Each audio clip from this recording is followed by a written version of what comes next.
بسم اللہ الرحمن الرحیم، السلام علیکم ورحمۃ اللہ وبرکاتہ۔ دوستو، آج کی اس ویڈیو میں ہم ایک بہت ہی اہم مسئلہ کے بارے میں سنیں گے۔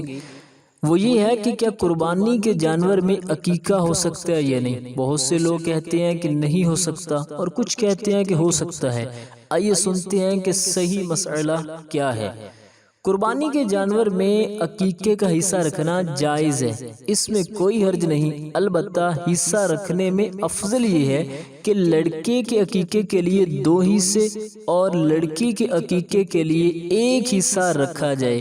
لیکن اگر تنگ دستی اور غربت کی وجہ سے لڑکے کے لیے بھی 2 حصے نہیں رکھ سکے، صرف 1 حصہ رکھا، تب بھی عقیقہ ہو جائے گا۔ اسی طرح عقیقے کے گوشت کے بارے میں بھی ہمارے یہاں بہت سی باتیں مشہور ہیں، لیکن یاد رکھیں عقیقے کا گوشت بھی 3 حصوں میں تقسیم کرنا مستحب ہے۔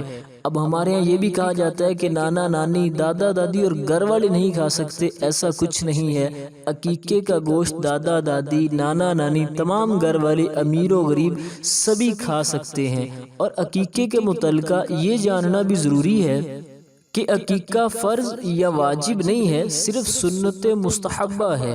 ترک کرنا گناہ نہیں، اگر گنجائش ہو تو ضرور کرنا چاہیے، نہ کریں تو گناہ نہیں، البتہ عقیقے کے ثواب سے محرومی ہے۔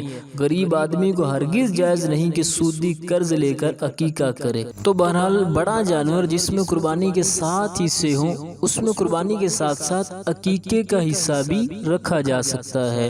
اور عقیقے کے جانور کے لیے بھی وہی شرائط ہیں جو قربانی کے جانور کے لیے ہیں۔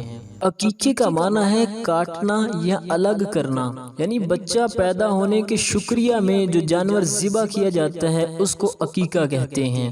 عقیقہ 7ویں دن کرنا سنت اور افضل ہے۔ جس کا عقیقہ نہ ہوا ہو وہ جوانی بڑھاپے میں بھی عقیقہ کر سکتا ہے، ادا ہو جائے گا۔ اپنا خیال رکھیے گا۔ مزید اچھی ویڈیو دیکھنے کے لیے ہمارے چینل کو سبسکرائب کریں۔ السلام علیکم ورحمۃ اللہ وبرکاتہ۔